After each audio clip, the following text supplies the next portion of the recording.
आइए देखते हैं कि जीडीपी क्या होता है और ये क्या दर्शाता है, किसी देश की अर्थव्यवस्था की तस्वीर को किस तरह से प्रस्तुत करता है। तो देखते हैं कि जीडीपी किसी भी देश की अर्थव्यवस्था को समझने का सबसे अच्छा तरीका है। अगर हमें किसी देश की अर्थव्यवस्था के बारे में जानना है तो हमें उस देश के जीडीपी से परिचित होना पड़ेगा। जीडीपी का अर्थ होता है सकल घरेलू उत्पाद, यानी कि ग्रॉस डोमेस्टिक प्रोडक्ट, यानी कि ग्रॉस डोमेस्टिक प्रोडक्ट यहाँ पर भी लिखा हुआ है, जो एक दी हुई अवधि में किसी देश में उत्पादित या आधिकारिक तौर पर मान्यता प्राप्त अंतिम माल और सेवाओं का बाजार मूल्य है। यानी कि उत्पादित की गई अंतिम सेवाओं और माल का बाजार मूल्य है। यह एक आर्थिक संकेतक भी है जो देश में कुल उत्पादन को नापता है या मापता है। देश के प्रत्येक व्यक्ति और उद्योगों द्वारा किया गया उत्पादन भी इसमें शामिल होता है। प्रति व्यक्ति सकल घरेलू उत्पाद यानी कि जीडीपी पर कैपिटा सामान्यतः किसी देश के जीवन स्तर और अर्थव्यवस्था की समृद्धि सूचक माना जाता है। प्रति व्यक्ति सकल घरेलू उत्पाद सामान्यतः किसी देश के जीवन स्तर और अर्थव्यवस्था की समृद्धि सूचक माना जाता है।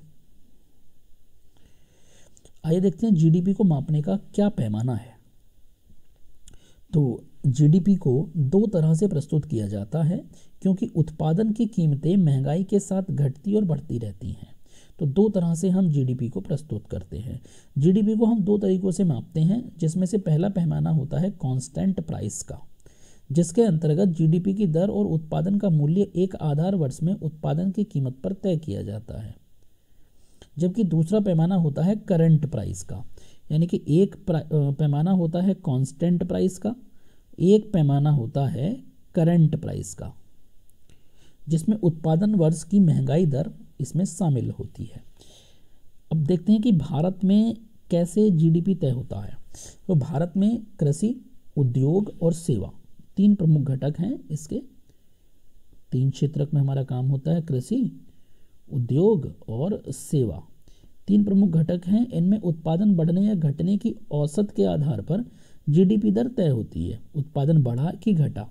यदि हम कहते हैं कि देश की जीडीपी में प्रतिवर्ष 3% की बढ़ोतरी दर्ज की जा रही है, तब यह समझा जाना चाहिए कि अर्थव्यवस्था 3% की दर से बढ़ रही है। लेकिन अक्सर इस आंकड़े में महंगाई दर को शामिल नहीं किया जाता। भारत में जीडीपी की गणना प्रत्येक तिमाही में की जाती है। ये बहुत महत्वपूर्ण प्रश्न है कि भारत में जीडीपी की गणना जो होती है वो कितने समय में होती है। तो प्रत्येक तिमाही में होती है, यानी कि 3 माह में एक बार जीडीपी की गणना भारत के अंदर होती है।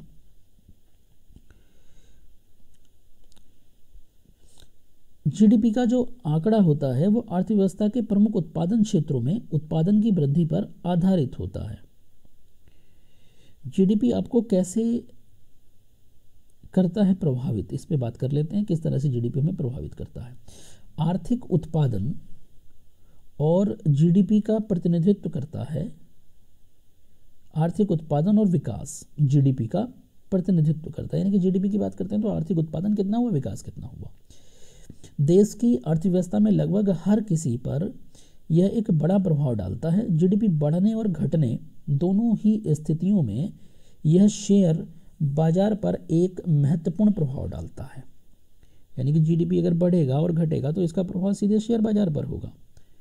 नकारात्मक जीडीपी यानी कि नेगेटिव जीडीपी निवेशकों के लिए चिंता का विषय बन जाता है, क्योंकि नकारात्मक जीडीपी निर्धारित करता है कि देश आर्थिक मंदी की दौर से गुजर रहा है। ऐसे समय में उत्पादन घट जाता है और बाद में बेरोजगारी बढ़ जाती है, जिसकी वजह से हर व्यक्ति की वार्षिक आय भी इससे प्रभावित होती है। निम्न में से किस नदी का उद्गम स्थल भारत में नहीं है? तो भारत में नहीं है सिंधु नदी का उद्गम स्थल। ये हमारा प्रश्न का जवाब हो जाता है। अगला हमारा प्रश्न है, रक्त में लाल रुधिर कणिकाएं की जो बढ़ी हुई संख्या होती है उसे क्या कहते हैं? मतलब लाल रुधिर कणिकाएं अगर बढ़ जाती हैं तो इसे कहते हैं हम पैलीसेथीमिया या पॉलीसिथीमिया, इसको कहा जाता है। देखिए ये उस समय का जो है करंट अफेयर का प्रश्न है, तो ये हम नहीं देखेंगे, ये नहीं देखेंगे। ये हम प्रश्न देख लेते हैं। ब्रिटेन की आयरन लेडी के नाम से किसे जाना जाता है? तो ब्रिटेन की जो आयरन लेडी हैं उसके नाम से जाना जाता है मार्गरेट थैचर को। मार्गरेट थैचर जो है ब्रिटेन की संसद में पहली महिला नेता प्रतिपक्ष बनी थी।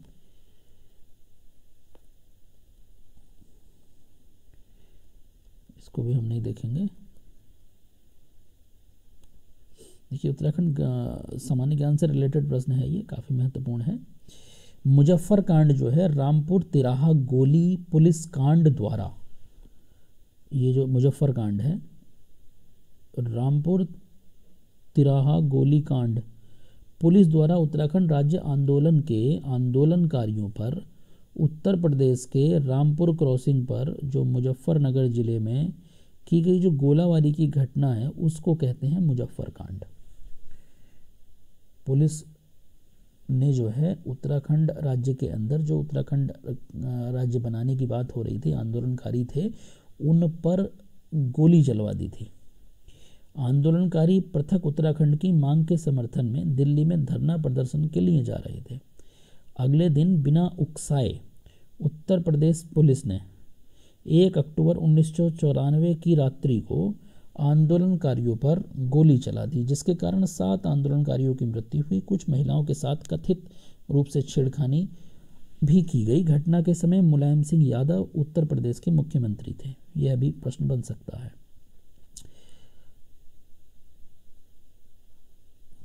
कुछ और 2016 की परीक्षा में पूछे गए प्रश्न है इसके अंदर। काशी विद्यापीठ का संस्थापक कौन है? बाबू शिव प्रसाद गुप्त। बाबू शिव प्रसाद गुप्त जो है काशी विद्यापीठ के संस्थापक हैं।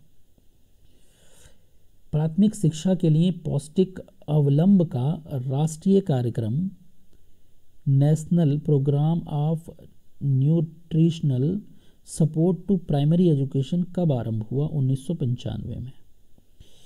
क्रिमिनल ट्राइब्स एक्ट सर्वप्रथम कब अधिनियमित हुआ? 1871 में।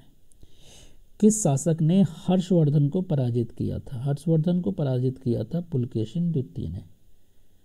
पुलकेशिन द्वितीय ने हर्षवर्धन को पराजित किया था। सीयू की नामक यात्रा विवरण किससे जुड़ा हुआ है? ह्वेनसांग से जुड़ा हुआ है।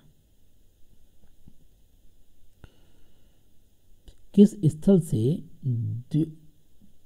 दवी शिव संस्कार यानी कि डबल बरियल का प्रमाण मिलता है? लोथल से। डबल बरियल से मतलब यह है एक कब्र के अंदर 2 शव, द्विशव संस्कार लोथल के अंदर से मिला है। अशोक के अभिलेखों में किसमें दक्षिण भारतीय राज्यों का उल्लेख किया गया है? द्वितीय मुख्य शिलालेख के अंदर जो है दक्षिण भारतीय राज्यों का उल्लेख किया गया है। किस अभिलेख में अशोक का अभिलेख भी पाया गया है? महाक्षत्रप रुद्रदामन का जो जूनागढ़ अभिलेख है उसके अंदर अशोक का अभिलेख भी पाया गया है। किसने हूण शासक मिहिर कुल को पराजित किया था? तो यशोवर्मन ने मिहिर कुल को पराजित किया था। और देख लेते हैं अगले प्रश्न जो है हमारे।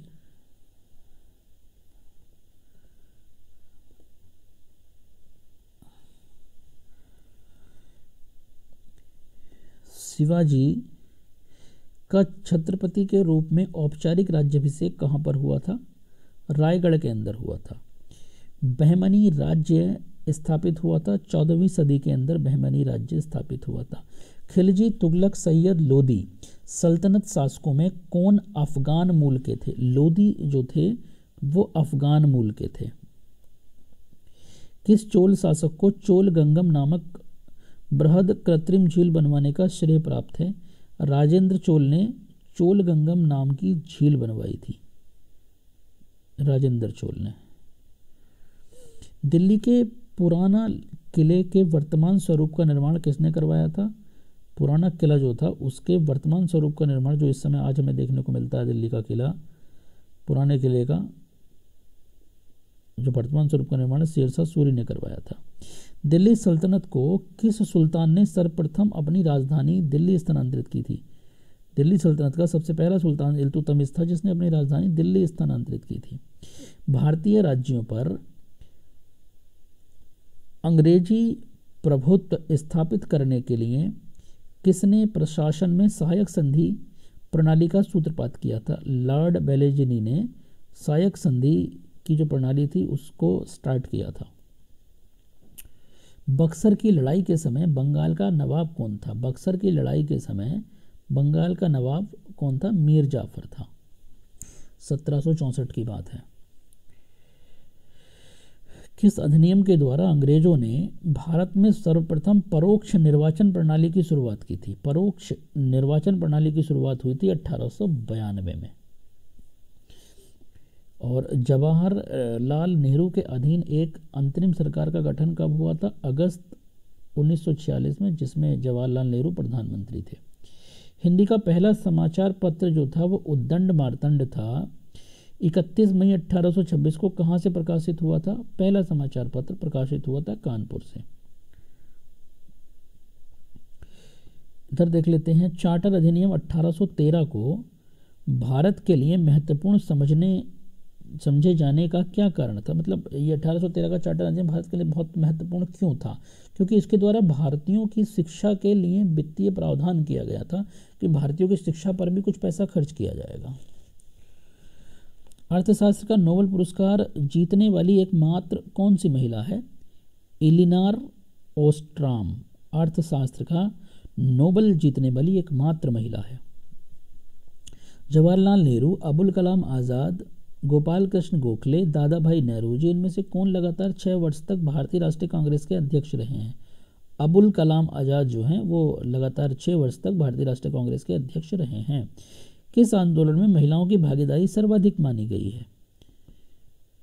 असहयोग आंदोलन में महिलाओं की भागीदारी सबसे ज्यादा थी।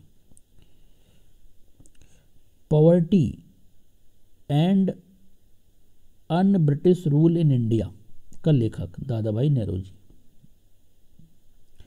अंग्रेजी ईस्ट इंडिया कंपनी द्वारा लड़े गए युद्धों में से कौन सा सर्वाधिक निर्णायक युद्ध था? बक्सर की लड़ाई सबसे ज्यादा निर्णायक युद्ध थी। किसने नील की खेती के संबंध में चल रहे आंदोलन के नेतृत्व में चंपारण में महात्मा गांधी को आमंत्रित किया था? राजकुमार शुक्ल ने आमंत्रित किया था चंपारण के अंदर। किसको? महात्मा गांधी को, क्योंकि वहां पर नील की खेती के संबंध में आंदोलन चल रहा था। सर्वेंट ऑफ इंडिया सोसाइटी के संस्थापक गोपाल कृष्ण गोखले थे। 1885 में स्थापित बम्बई प्रेसिडेंसी एसोसिएशन के संस्थापक कौन थे? फिरोज शाह मेहता। बिपिन चंद्र पाल, बाल गंगाधर तिलक, लाला लाजपत राय और गोपाल कृष्ण गोखले, इनमें से कौन उग्र राष्ट्रवादी नेता नहीं थे? उग्र राष्ट्रवादी नेता कौन नहीं थे? गोपाल कृष्ण गोखले उग्र राष्ट्रवादी नहीं थे, यानी कि ये शांत स्वभाव के व्यक्ति थे और महात्मा गांधी के गुरु थे। तो महात्मा गांधी तो खुद भी जो है उग्र प्रवृत्ति के नहीं थे। और बाकी जो दोनों बचते हैं तीनों, बिपिन चंद्र पाल, बाल गंगाधर तिलक, लाला लाजपत राय, ये लाल बाल पाल की जो कहानी है, तो ये लाल बाल पाल जो है ये तो उग्र प्रकृति के थे, लड़कर आज़ादी लेना चाहते थे। 34 नंबर के प्रश्न को देखते हैं। 2016 में ये छोड़ दीजिए।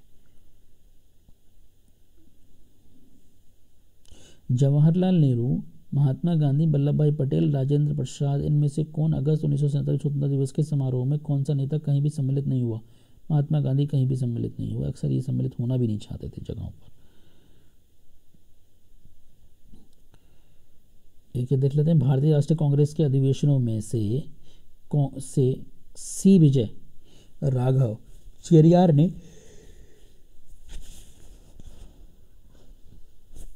किस अधिवेशन की अध्यक्षता की थी? जो गया अधिवेशन था उसकी अध्यक्षता की थी चेरियार जी ने। 1922 के अंदर हुआ था ये गया अधिवेशन। किसने 1904 में लगातार भारत को स्वशासन देने पर बल दिया? दादा भाई नौरोजी ने लगातार बल दिया इन्होंने। 14वीं सदी ईसा पूर्व का एक अभिलेख जिसमें वैदिक देवताओं का वर्णन है कहाँ से प्राप्त हुआ है? बोजक कोई से। 1921 का मोपला विद्रोह कहाँ पर हुआ था? मालाबार में हुआ था।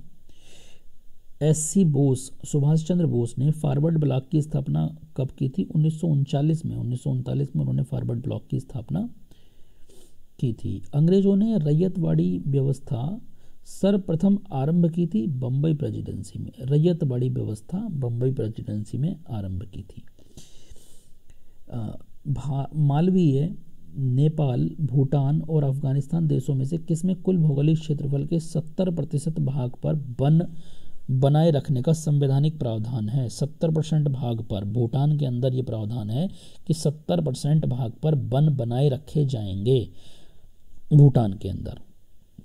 ऐसा इंडिया में भी हो जाए तो फिर बहुत बढ़िया हो जाए। अरुणाचल प्रदेश, केरल, उड़ीसा और सिक्किम राज्यों में से कौन सी जनवरी 2016 में प्रथम, अच्छा ये करंट अफेयर है, उस समय का नहीं पढ़ना है हमें। किस राज्य ने पहली बार भारत में एक क्रियाशील विधान परिषद का सृजन किया? चार्टर एक्ट 1953 ने पहली बार भारत के अंदर एक क्रियाशील विधान परिषद का गठन किया। बात करते हैं कौन व्यक्ति कैबिनेट मिशन का सदस्य नहीं था? भाई पैथिक लॉरेंस एक नाम है, जॉन साइमन एक नाम है, स्टेफर्ड क्रिप्स एक नाम है, ए.बी. अलेक्जेंडर एक नाम है। तो कौन जो है कैबिनेट मिशन का सदस्य नहीं था? Sir John Simon cabinet mission का सदस्य नहीं थे, यानी कि पैथिक लॉरेंस, स्टेफर्ड क्रिप्स और ए.बी. अलेक्जेंडर ये क्रिप्स मिशन के कैबिनेट मिशन के सदस्य थे।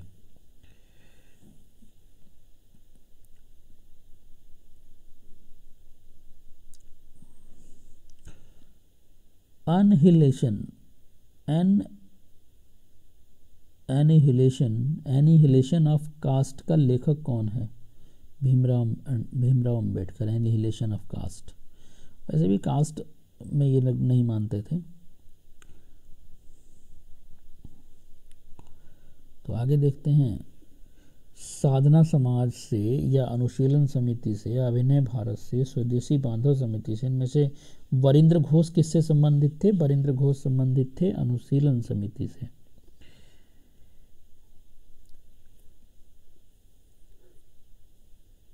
आगे देखते हैं, एक जैविक अनुक्रमण की अवस्थाओं का सही क्रम क्या होता है? नग्नीकरण, प्रवास, आस्थापन, प्रतिक्रिया, फिर स्थिरीकरण।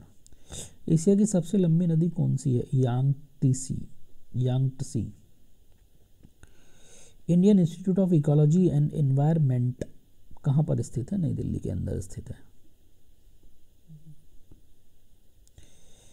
किस मानक से हरिकेन द्वारा क्षति के मापन में उपयोग किया जाता है? किस मानक से हरिकेन द्वारा क्षति के मापन में प्रयोग किया जाता है? साफिर सिम्पसन मापक। कौन सा गोंडवाना लैंड का भाग नहीं था? ऑस्ट्रेलिया महाद्वीपों में से कौन सा? मतलब कौन सा महाद्वीप गोंडवाना लैंड का भाग नहीं था? उत्तर अमेरिका गोंडवाना लैंड का भाग नहीं था। सभी प्रकार के जलवायु कटिबंधीय महाद्वीप हैं एशिया। किस महाद्वीप में है सभी प्रकार के जलवायु कटिबंध? एशिया के अंदर। कौन सा विश्व का दूसरा बृहत्तम कहवा निर्यातक देश है जो कहवा को दूसरे देशों में भेजता है? वियतनाम।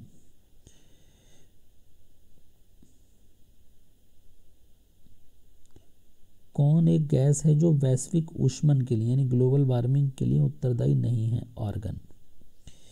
पृथ्वी सम्मेलन 5 किस वर्ष में आयोजित हुआ था? 1997 में आयोजित हुआ था। कौन सा एक मिशन भारत के राष्ट्रीय जलवायु परिवर्तन कार्य योजना के 8 मिशनों में शामिल नहीं है? नाभिकीय शक्ति शामिल नहीं है। अगला देखते हैं कि भूमध्य रेखीय, उष्ण कटिबंधीय, उपोष्ण कटिबंधीय और समशीतोष्ण, इनमें से टैगा वन किस क्षेत्र में पाए जाते हैं? जो टैगा वन पाए जाते हैं वो समशीतोष्ण क्षेत्रों में पाए जाते हैं। समशीतोष्ण क्षेत्रों में पाए जाते हैं टैगा वन। बांग्लादेश में प्रवेश करने के बाद गंगा का नाम क्या हो जाता है? बांग्लादेश में प्रवेश करने के बाद गंगा का नाम पद्मा हो जाता है। शुक्ला फंटा वन्यजीव अभयारण्य कहाँ पर है? नेपाल के अंदर है शुक्ला फंटा। अंतर्राष्ट्रीय समुद्री संगठन का मुख्यालय कहाँ पर है? लंदन के अंदर है। पृथ्वी पर एक ही विशाल भूखंड था, उसे पेंजिया कहा जाता था। कौन सी पर्वत श्रृंखला सबसे लंबी है? एंडीज पर्वत श्रृंखला सबसे लंबी है। और किस सागर में तटरेखा नहीं है? सारगेसो सागर के अंदर तटरेखा नहीं है। देवप्रयाग, कर्णप्रयाग, विष्णुप्रयाग और रुद्रप्रयाग स्थानों में से कहाँ पर भागीरथी एवं अलकनंदा नदियां मिलती हैं? तो भागीरथी अलकनंदा नदियां जो मिलती हैं वो मिलती हैं देवप्रयाग के अंदर। नीरू नीरू जल संग्रहण कार्यक्रम भारत के किस राज्य में वर्ष 2000 में प्रारंभ किया गया था? आंध्र प्रदेश के अंदर प्रारंभ किया था नीरू नीरू। भारत के गोदावरी डेल्टा, गंगा डेल्टा, हिमालय और पश्चिमी तट क्षेत्रों में किसमें अधिकतम औसत वार्षिक वर्षा होती है? गंगा डेल्टा में सबसे ज़्यादा वार्षिक वर्षा होती है। अधिकतम औसत वार्षिक वर्षा कहाँ पर होती है? अधिकतम औसत वार्षिक वर्षा जो होती है वो केरल के अंदर होती है। समुद्री राष्ट्रीय पार्क कच्छ की खाड़ी के अंदर है।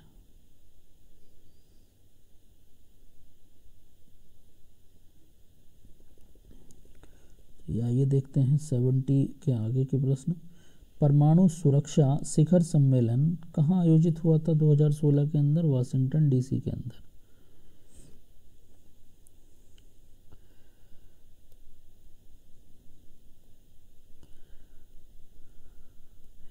अब ये करंट अफेयर के प्रश्न हैं तो इसको हम छोड़ देंगे, स्किप कर देंगे। ये भी करंट अफेयर के हैं सब प्रश्न, अभी इस समय हमारे काम के नहीं है ये। अब उत्तराखंड से संबंधित प्रश्नों को देख लेते हैं। देखिए, उत्तराखंड के किस जिले में सबसे कम जनजातियां पाई जाती हैं? सबसे कम जनजातियां पाई जाती हैं रुद्रप्रयाग जिले में। आपको बता दूं कि सबसे अधिक जनजातियां जो पाई जाती हैं वो उधम सिंह नगर जिले में पाई जाती हैं, लेकिन सबसे कम है रुद्रप्रयाग के अंदर।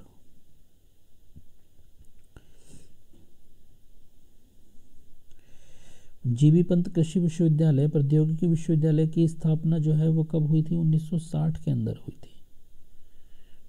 खटीमा कांड कब हुआ था? 1 सितंबर 1994 में हुआ था। 1 सितंबर 1994 में खटीमा कांड हुआ था। बंदरपूछ ग्लेशियर कहाँ पर है? बंदरपूछ उत्तरकाशी में है।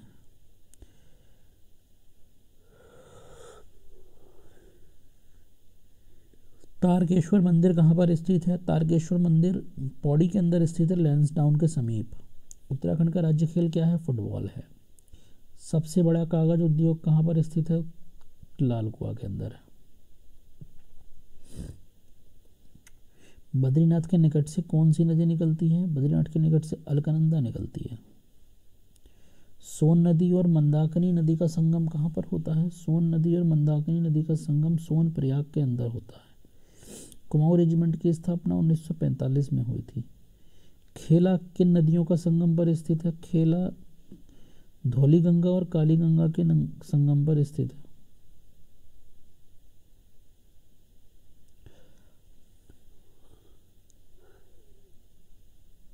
झांसी की रानी की संज्ञा तेलू रोतैली को दी जाती है। ऋषि सरोवर किस झील का दूसरा नाम है? नैनीताल झील का नाम है ऋषि सरोवर। हथकिला मेला कहाँ पर लगता है? देहरादून के अंदर लगता है हथकिला मेला। और आसन बैराज पक्षी अभ्यारण्य कहाँ पर है? देहरादून के विकास नगर में।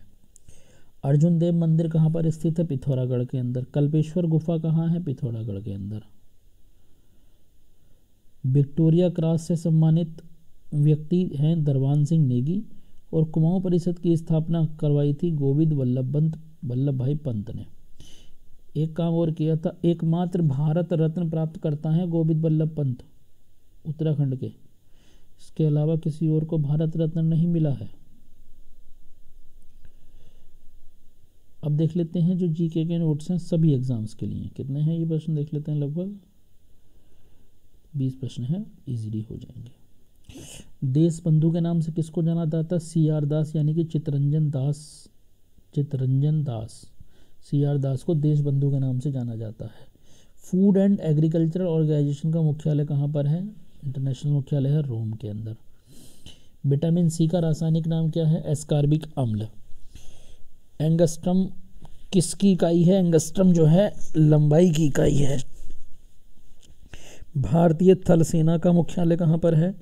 भारतीय थल सेना का मुख्यालय जो है वो दिल्ली के अंदर है। जोग जलप्रपात किस नदी के अंदर है? शरावती नदी के ऊपर है जोग जलप्रपात। पोटेशियम नाइट्रेट को जाना जाता है साल्ट पीटर के रूप में। उसके बाद विश्व में सर्वाधिक बॉक्साइट का उत्पादन कहाँ पर होता है? सबसे ज़्यादा पूरी दुनिया के अंदर बॉक्साइट का जो उत्पादन होता है वो होता है ऑस्ट्रेलिया में। और अगला जो प्रश्न है वो है सौरमंडल में कौन सा ग्रह चमकीला है? शुक्र ग्रह चमकीला है। मिसाइल का जनक किसे कहा जाता है? अब्दुल कलाम को कहा जाता है। अशोक किस वंश से संबंधित था? अशोक जो है वो मौर्य वंश से संबंधित था। अशोक किस वंश से संबंधित था? अशोक मौर्य वंश से संबंधित था। प्राकृतिक बंदरगाह कौन सा है? कांडला प्राकृतिक बंदरगाह है। प्राकृतिक बंदरगाह कौन सा है? कांडला प्राकृतिक बंदरगाह है। और इसके अलावा लैंड ऑफ राइजिंग सन किसको कहा जाता है? जापान को कहा जाता है। लैंड ऑफ राइजिंग सन किसको कहा जाता है? जापान को कहा जाता है।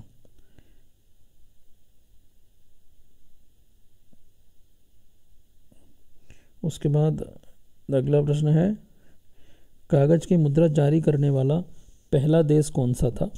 तो कागज की मुद्रा जारी करने वाला जो पहला देश था वो चीन था। गोबी मरुस्थल कहाँ है? गोबी मरुस्थल है हमारा मंगोलिया के अंदर। और मानव अधिकार दिवस कब मनाया जाता है?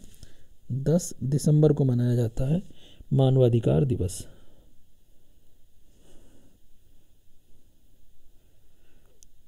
बीसवां प्रश्न है हमारा इसमें भारत द्वारा अंतरिक्ष में स्थापित पहला उपग्रह कौन सा है? भारत द्वारा अंतरिक्ष में स्थापित जो पहला उपग्रह है वो है आर्यभट्ट। अब देखते हैं कुछ अंतर्राष्ट्रीय और राष्ट्रीय महत्वपूर्ण दिवसों को जो कि बहुत ही महत्वपूर्ण रहते हैं। पहले हम जनवरी और फरवरी के कुछ दिवस देख लेते हैं। लुइस ब्रेल दिवस हमारा 4 जनवरी को मनाया जाता है। लुइस ब्रेल दिवस 4 जनवरी को, जो कि एग्जाम में पूछा जाता है। इसके अलावा विश्व हास्य दिवस 10 जनवरी को। राष्ट्रीय युवा दिवस 12 जनवरी को। थल सेना दिवस 15 जनवरी को।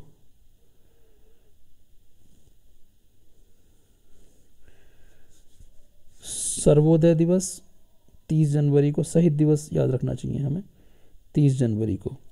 और विश्व कैंसर दिवस 4 जनवरी को, जो महत्वपूर्ण है। अंतर्राष्ट्रीय मातृभाषा दिवस 21 फरवरी को। विश्व स्वास्थ्य दिवस 7 अप्रैल को। राष्ट्रीय विज्ञान दिवस 28 फरवरी को। अंबेडकर जयंती 14 अप्रैल को।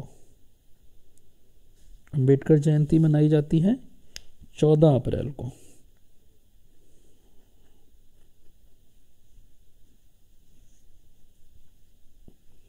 विश्व हीमोफीलिया दिवस 17 अप्रैल को। विश्व हीमोफीलिया दिवस 17 अप्रैल को। अंतर्राष्ट्रीय महिला दिवस 8 मार्च को। राष्ट्रीय सुरक्षा दिवस मनाया जाता है 4 मार्च को। पृथ्वी दिवस 22 अप्रैल को। विश्व विरासत दिवस 18 अप्रैल को। विश्व पुस्तक दिवस 23 अप्रैल को।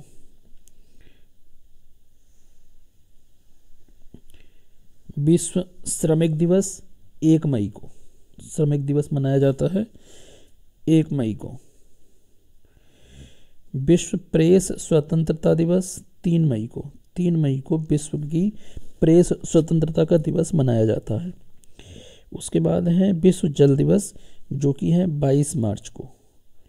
विश्व जल दिवस मनाया जाता है 22 मार्च को। रेड क्रॉस दिवस मनाया जाता है 8 मई को। विश्व प्रवासी पक्षी दिवस ये मनाया जाता है 8 मई को। भगत सिंह, सुखदेव और राजगुरु के का शहीद दिवस 23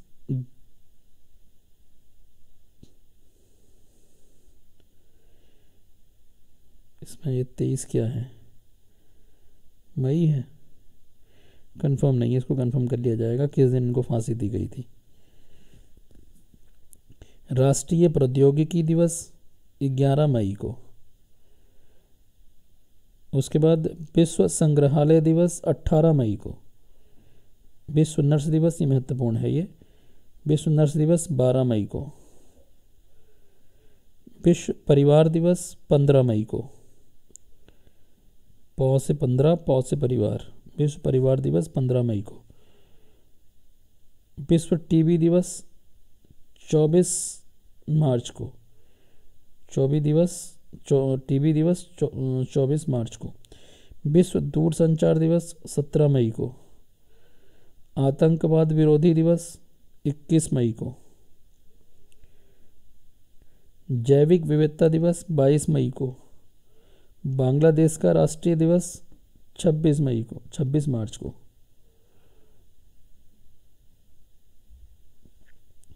विश्व तंबाकू रोधी दिवस 31 मई को। विश्व तंबाकू रोधी दिवस 31 मई को। अंतर्राष्ट्रीय साक्षरता दिवस 8 सितंबर को। अंतर्राष्ट्रीय साक्षरता दिवस 8 सितंबर को। हिंदी दिवस 14 सितंबर को। हिंदी दिवस 14 सितंबर को। विश्व रक्तदान दिवस 14 जून को। विश्व पर्यावरण दिवस 5 जून को। अभियंता दिवस 15 सितंबर को। अभियंता दिवस 15 सितंबर को। संचयिता दिवस 15 सितंबर को। विश्व शरणार्थी दिवस 20 जून को। अंतर्राष्ट्रीय ओलंपिक समिति की स्थापना दिवस 6 जून को। विश्व पर्यटन दिवस 27 सितंबर को। विश्व शांति दिवस 21 सितंबर को। ओजोन परत रक्षण दिवस 16 सितंबर को। ओजोन परत रक्षण दिवस 16 सितंबर को। चिकित्सक दिवस 1 जुलाई को। चिकित्सक दिवस 1 जुलाई को। लाल बहादुर शास्त्री की जयंती 2 अक्टूबर। गांधी जी की जयंती भी उसी दिन होती है। अंतर्राष्ट्रीय अहिंसा दिवस 2 अक्टूबर। विश्व प्रकृति दिवस 3 अक्टूबर। विश्व जनसंख्या दिवस 11 जुलाई। कारगिल स्मृति दिवस 26 जुलाई। ये महत्वपूर्ण है। कारगिल स्मृति दिवस 26 जुलाई महत्वपूर्ण है। शिक्षक दिवस 5 सितंबर है, अक्टूबर नहीं है ये, लेकिन अक्टूबर हो भी सकता है उसके, क्योंकि विश्व है ये। वो तो शिक्षक दिवस भारतीय शिक्षक दिवस है।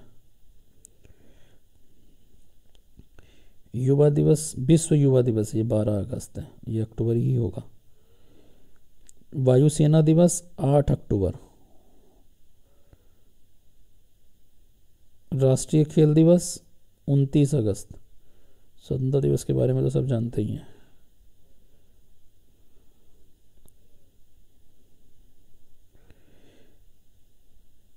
विश्व खाद्य दिवस 16 अक्टूबर। विश्व खाद्य दिवस 16 अक्टूबर। संयुक्त राष्ट्र दिवस 24 अक्टूबर। अंतर्राष्ट्रीय स्वयंसेवक दिवस 5 दिसंबर। नागरिक सुरक्षा दिवस 6 दिसंबर। नागरिक सुरक्षा दिवस 6 दिसंबर। झंडा दिवस 7 दिसंबर। झंडा दिवस 7 दिसंबर। विश्व विद्यार्थी दिवस 17 नवंबर।